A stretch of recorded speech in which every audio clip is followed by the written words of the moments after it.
አልኩኝ በጣም ብዙ ጊዜ ግን አልቻልኩም። አሁን ላይ ደግሞ የነገመኝ እውነቴን ነው። እንዴት ልንገራችሁ ቤተሰቦቼ? የተመለከታችሁት ይህ የታዳጊዋ የለቅሶ ድምጽ በውስጡ ብዙ የታፈኑ ጥያቄዎችን ይዟል። ብዙዎቻችን ሶሻል ሚዲያ ላይ የምናውቃት ከብዙ የህይወት ውጣ ውረድ በኋላ በደጋግ ኢትዮጵያውያን ርብርብ ለተሻለ ደረጃ ያበቃችው ዋንትያ ሰለሞን በትናንትናው ዕለት ግን ሚሊዮኖች በተመለከቱትና በእንባ በታጀበ መልእክቷ መኖር ከበደኝ፣ ወዳጅ ዘመድ የለኝም፣ በሳቄ ሀዘኔን ልሸፍን ሞከርኩ፣ አሁን ግን አቃተኝ፣ አቅም አጣው ስትል ትደመጣለች። ታዲያ ይህንን ቪዲዮ የተመለከቱ ሰዎች የተለያየ ሀሳብን ሲሰጧት ተመልክተናል። አንዳንዶች አይዞሽ እግዚአብሔር ካንቺ ጋራ ነው፣ ሁሉም ያልፋል፣ ሁሉም ነገር በበጎ ይቀየራል የሚሏት እንዳሉ ሁሉ አንዳንዶች ደግሞ አሁን የተሻለ ህይወት እየኖርሽ ገንዘብ እያገኘሽ አይደል ምንድነው የምታለቅሽው? በሶሻል ሚዲያ ላይ መነጋገሪያ ለመሆን ነው የሚሏትም አልጠፉም። መግፋት ራሱ ከብዶኛል፣ ህይወቴ ከብዶኛል። መጽሐፍ ቅዱስ ግን በማቴዎስ ምዕራፍ 11 ቁጥር 28 እስከ 30 እንደዚህ ይላል፣ እናንተ ደካሞች ሸክማችሁ የከበደ ሁሉ ወደ እኔ ኑ፣ እኔም አሳርፋችኋለሁ። ቀንበሬን በላያችሁ ተሸከሙ፣ ከእኔም ተማሩ፣ እኔ የዋህ በልቤም ትሑት ነኝና ለነፍሳችሁ ረፍትን ታገኛላችሁ። ቀንበሬ ልዝብ ሸክሜም ቀሊል ነው። በዚህ የመጽሐፍ ቅዱስ ሐሳብ ውስጥ ብዙ ጥያቄዎች መልስ ያገኛሉ። ለመሆኑ በሶሻል ሚዲያ ላይ ደስተኛና የተደላደለ ህይወት የሚኖሩ የሚመስሉት ሰዎች ከጀርባቸው ብዙ ድካምና ደስታ ማጣትን ተሸክመው የሚሄዱት ለምንድን ነው? ሚሊዮን ብሮችን ወደ ካዝናቸው ቢያስገቡም እውነተኛ ደስታን ግን ተነፍገው ለምን ይባክናሉ? በቅርቡም እንደምናስታውሰው ዋንትያ ሰለሞን እንኳን ብራንድ አምባሳደር በመሆን ሚሊዮን ብሮችን ወደ ካዝናዋ ማስገባት ችላለች። ታዲያ ደስታዋ ለምን ራቃ እያልን እየጠየቅንና ዋንትያ ከሰሞኑ ካጋጠማት አሳዛኝ አጋጣሚ ጋር እያነሳን በመጽሐፍ ቅዱስ ሐሳብ እየመለስን እውነታውን የምንነግራችሁናል። ቪዲዮውን ላይክ፣ ቻናሉን ደግሞ ሰብስክራይብ በማድረግ ቤተሰቡን እያልን በቀጥታ ወደ ፕሮግራሙ እንሻገር። ያኔዋ ታዳጊ አሁን ደግሞ በእድሜም በእውቀትም የበሰለችው ዋንትያ ሰለሞን ቲክቶክ በተሰኘው ማህበራዊ ሚዲያ ላይ በምትለቃቸው ቪዲዮዎች ታዋቂና ተወዳጅ ናት። በትናንትናው ዕለት ግን የዓለም ህይወት እንዳደከማት፣ መኖር እንዳቃታት፣ ብቸኝነት እንደተሰማት እጅግ ልብ በሚነካ መልኩ በእንባ ታጅባ በቪዲዮ መልእክቷን አስተላልፋ ነበር። እስቲ በቅድሚያ ቪዲዮዋን ተመልክተን ወደኛ ሐሳብ እንመለሳለን። አልኩኝ በጣም ብዙ ጊዜ ግን አልቻልኩም። አሁን ላይ ደግሞ የነገመኝ እውነቴን ነው። እንዴት ልንገራችሁ ቤተሰቦቼ? ያው ምንም ቤተሰብ የለኝም ከእናንተ ውጭ። አሁን ደግሞ ግን እየሰለቸኝ ነው። ህይወት መግፋት ራሱ ከብዶኛል፣ ህይወቴ ከብዶኛል፣ አስጠልቶኛል። እቺ ነኝ እኔ ዋንትያ። አንድ እናት እንኳን መሸሸጊያ የሌለኝ ልጅ ነኝ። ግን ለምን እንደዚህ እንደምታረጉ አላውቅም።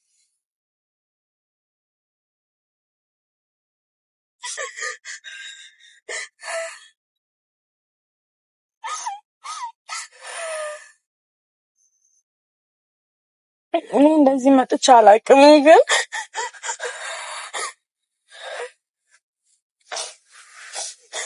አሁን ደግሞ ደከመኝ።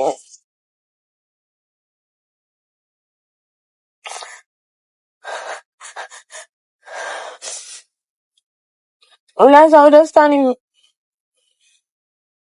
መከውፍ አይምሮ ይደክሞኛል፣ ውስጤ ይደክሞኛል። ዛልኩኝ ብታዩ ደከመኝ። ዛልኩኝ መቀጥቀጥ አላዝናችሁ።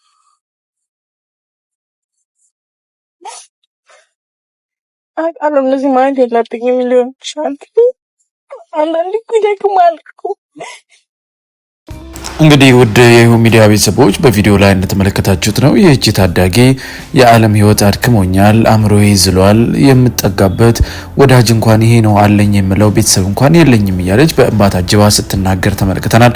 እኛ ግን ሁሌ በሁሉም ክስተቶች ውስጥ የኛ መልስ መጽሐፍ ቅዱስ፣ የመጽሐፍ ቅዱስ ቃልና ወንጌል ነውና ዋንትያ ሰለሞን ምንም እንኳን ዘመድ ወዳጅ የለኝም ብትልም ነገር ግን ቀርቦ የሚጠጋጋ ሰው ሲርቅ የማይርቅ ሲከዳ የማይከዳ ሲለወጥ የማይለወጥ አባት አለ። እግዚአብሔር ካንቺ ጋራ ነው እያለን እንግዲህ መልእክታችንን ማስተላለፍ ነው የምንችለው። ምክንያቱም የዚህ ዓለም ህይወት አሰልቺና አድካሚ ብቻ ሳይሆን ደግሞ ጉልበትን የሚበላ ዛሬ ደስተኛ ነን ስንል ነገ ግን ሀዘንን የሚፈጥር ክስተቶች የሚከሰቱበት የሚለዋወጥ ዓለም ውስጥ ያለነው። ነገር ግን እኛ በማይለዋወጥ ፍቅሩ በማይቀዘቅዝ ብንወድቅ እንኳን ዳግም የሚያነሳን ትቶን የማይሄድ አምላክና አባት እንዳለን ስንገነዘብ ግን ይህ ሁሉ ድካማችንን እንረሳለን። ምክንያቱም ድካማችንን በእርሱ ላይ እንጥላለን።